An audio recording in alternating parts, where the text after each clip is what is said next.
Kaakati akatambiko olabaako abo boolaba bafumbo. Omwami yagenze mu ddwaliro ne yeekebeza n'akizuula nti alina akawuka ka siriimu.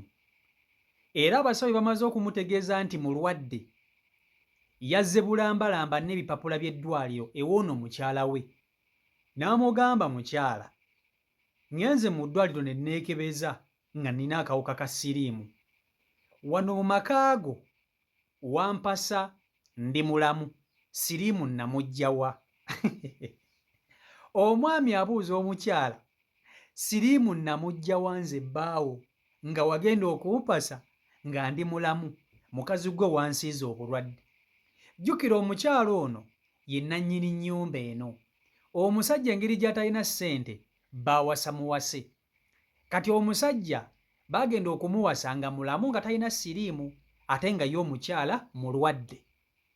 Kati omwami yagenzeyo ne yeekebeza n'akizuula nti alina siriimu ate nga omuntu gwe yeegatta naye ali omu mukazi we. Yazze akalakala n'empapula z'eddwaliro nga musunguwavu n'ayita omukyala n'amutuuza mu ddiiro n'amugamba, nnyabo, siriimu bankebedde nga mulina, namuggya wa siriimu wamunsiize? Omukazi olumugudde mu matu engeri omukazi gy'ali nti ye kawasa, ye nannyini nnyumba, ate olutambi alukyusizza aluddiza mwami. Amugambye, kwata obugoye bw'ofuluma ove wano ogende, saagala kukulabako. Kati ate omukazi agamba nti omusajja ono yamanyi gye yajja siriimu we. Omukazi agamba, nze sinnakusigako ku siriimu, gwe omanyi gye wajja siriimu wo. Amaka gano nakuwasa, tolina ssente, nze nkulabirira buli kimu, ate oli mukungamba munakusiize siriimu. Ye bwe mba namukusiize gw'ogula wano ekyokulya. Ne bannange omukazi ono amanyiira. Abasajja bannange mukole ssente. Musajja wattu bamukwatidde obugoye bwebu andawe yaabo bokisa ne babufulumya ebweru ne bamugoba. Azze mu maka bamuwasizza bamusiiza ekirwadde n'ennyumba bagimugobyemu. Kyekyo ekintu lwaki abasajja bw'oba tolina ssente osobola okumanyirwa buli kika kya muntu na buli kika kya mukazi yenna ku nsi ya Katonda eno. Katonda ekimunyoomeza n'ekimumanyiiza kubanga baawasa muwase. Omusajja gwe baawasa ate mu kumuwasa bamusiigiddeyo obulwadde n'okumugoba bamugobye. Bamufulumizza naye agambe siva wano mukazi gwe wamala dde okunzita kati ate oli mu kungoba siva wano. Omukazi agamba, nze simanyi gye wajja siriimu wo, simanyi gye wamugye. Kankutuuseko akatambi kano okerabireko vidiyo, nkusaba ogimpereka like vidiyo yeeyo. Ssebo kankubuulire, nakuleeta wano ng'oli mulamu bulungi nga nange ndi mulamu era saagala kuddamu kunnyonnyola, nakuwulira bigambo bikufuluma mu kamwa ng'oli mulwadde, seetaaga kuddamu kummanyiira. Okitegeera? Nakuleeta oli mulamu nga nange ndi mulamu era tolina nakumbuulira nti ate biki simanyi na gy'obijjeewa olyoka onnyinyonnyola ebigambo ebyo. Kano akapapula nakagimuddwaliro. Nnaku zino zonna mpulira sirina maanyi nenyenda eddwaliro. Naye jjukira tulina olunaku olumu lwe twatuula wano n'okubuuza wano yafa ki? Nze bandeeta wano nga ndi mulamu. Naye obulwadde ngenza okudda nga sirina maanyi lwakubeera naawe mu nju sifulumamu wangana okufuluma amateeka bagansomera naye ngakkiriza n'okufuluma okutolokako natolose butolose. Olwagenze mu ddwaliro ne bampa akapapula nga ndi mulwadde w'akawuka. Onkusekeredde. Mu maka muno tetubeera balwadde, ffe tetuwala siriimu. Muno temubeera mulwadde wa siriimu. Nze siwala siriimu. Era gwe bw'oba olina siriimu ng'olina gye wamugye ng'olina gye wazungidde, jjukira bwe wali oyingira muno nnakuwa etteeka. Kaakati weebuuze wayiseewa? Era ogambira nti namugye wano. Taata wange, nze nkugambye wano tetulwala. Muno temuyingira na siriimu ye atandika ati. Era saagala kuddamu nakunkyankalanya. Era ebigambo ebyo by'oyogedde binneewuunyisizza nnyo n'ekigambo okuyingira mu nnyumba muno nti siriimu obanga zizza ogw'ennaggomala. Era njagala emu bbiri ng'ofuluma mwenna mbawone, abaana bagenze naawe genda.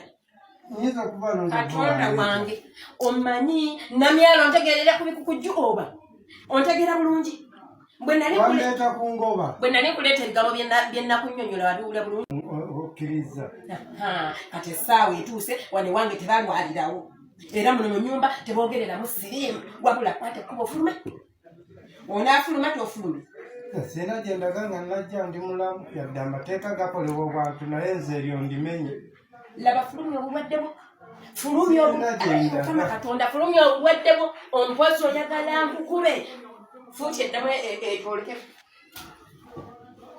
ani bumanyira ng'oleeta obulwadde wano ng'ojja ozunza obulwadde bwo fuluma situka ofulume ndeeta muggo nkugambye siina gyendaga gwewankwasa obulwadde namyalo ntegeera bulungi nze siina gyendaga nze mu kujja okunoonya nali noonya ssanyu wajja wano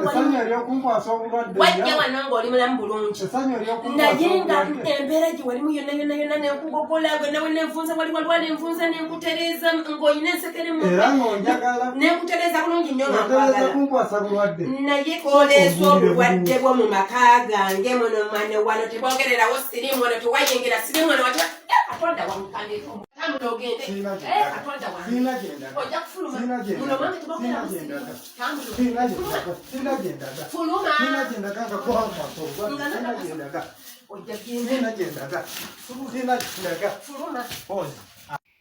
Kaakati mu butuufu tewali muntu asinga kubonaabona ku nsi ya Katonda eno nga mukazi nga musajja gwe bawasa. Omusajja wenna kasitookera ku makya n'owasibwa omukazi n'akuleeta mu nnyumba ye, muganda wange oba ogenda kufuuka senta y'ejjoogo, senta y'okumanyiirwa nga buli kimu bamanyiira ggwe. Anti gwe gwe basiimuuza ennyumba eka, gwe gwe boozesa ebintu, andaweya z'omukazi oba olina okuzooza. Kubanga tolina ssente, ogula mmere waka, oleka kameeza, kati gwoba musajja nnabaki. Abantu abamu balowooza nti ekifuula omusajja okuba omusajja kwe kubanga oggyamu empale mu buliri. Ekifuula omusajja okuba omusajja factors nnyingi. Factors nnyingi. Bangi basobola okuggyamu empale naye nga si basajja.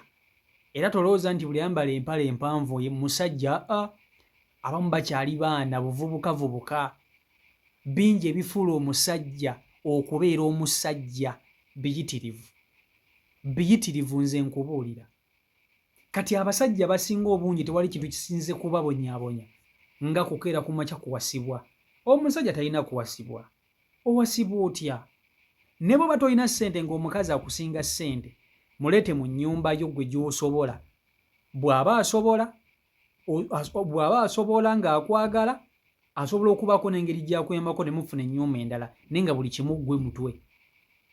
Naye abasajja basinga obungi okkiriza omukazi n'akuwasa, n'alyoka akutyoboola, n'alyoka akujolonga, kwegamba n'obeeraawo nga tolina kiddako, oli awo tolina na makulu. Be basajja abamu. Kati musajja wange ono ekimubonyaabonya butabaamu na kasente. Obutabaamu na kasente kye kimubonyaabonya ono gw'olaba. Yajja mu maka g'omukazi ono nga bamuwasizza nga mulamu. Kyokka omukazi engeri gy'ali nti ye nankulu, omukazi abaliga eno n'eri, omukazi gye yafunira siriimu we. Kati ate engeri gye yawasa ono bambi ssekibotte waabwe ng'ajja amumuberega ng'amumusiiga. Musajja wattu ndowooza abadde awo ng'ayibulira teyeebulira bulungi, alwala. Omanyi bwe bubonero bwa siriimu, kulwala simanya bwe bityo fatiigi. Munnange ng'agenda yeekebeza ng'avayo nga bakamutema nti yalinnya dda mu kaveera, embwa y'ekatwe yamuluma dda ng'edda we libeera. Ozannya n'okuzannya. Aleese agapapula g'ag'eddwaliro agalaga nti mulwadde, n'agateeka omukazi mu maaso, ate omukazi olugalabyeko tagobye mugobe. Amugambye genda twala eri. Omusajja amugamba nze sirina genda gandeka. Genda twala siriimu wo. Omukazi abyegaanye. Kyokka omusajja agamba yajja mulamu. kati mu butuufu wanakimala empaka kwekwebera omukazi bwe bamusanga ng'alina siriimu omanye yasiiga omusajja kubanga abeerawo atya nga akimanya amuyina bulijjo yeekeberayo atya omanye yasiiga omusajja era omwami ono singa abadde mugezi yandibadde akwata omukazi ono n'asooka n'amutolakoko ku musaayi ne basooka ne bamukebera ku siriimu naye ate omukazi tasobola kukkiriza kubanga yeekawasa omukazi yeekawasa yawasa okitegera ekintu ekyo byebyo ebiri ku sayidi eyo naye ng'abasajja mukole ssente muve mu by'okweteeka mu bintu by'okuwasibwa abakazi mubiviireko ddala ebintu by'okuwasibwa abakazi mubiviireko ddala mu byesonyiwe omusajja talina kuwasibwa alina kuwasa n'osanga omukazi ng'alina ssente ezisinga ezizo tokkirizanga mukazi kukuwasa tokikkirizanga musajja munnanga ali eyo kyekyo lwaki mbagamba nnyo muwase abakazi ab'emyaka gyammwe oba be musingakokko ku myaka okitegera ekintu ekyo so bibyo biri ku sayidi eyo si Michael Uganda YouTube channel kwoli mwebale nnyo okuba nti temugobera beekubina ku mukutu mwebale ku subscribinga saako n'okuba nti temufollowinga mbaagala nnyo Omukama Katonda abankumire abankolere obulungi obutagambika mubere bulungi mweraba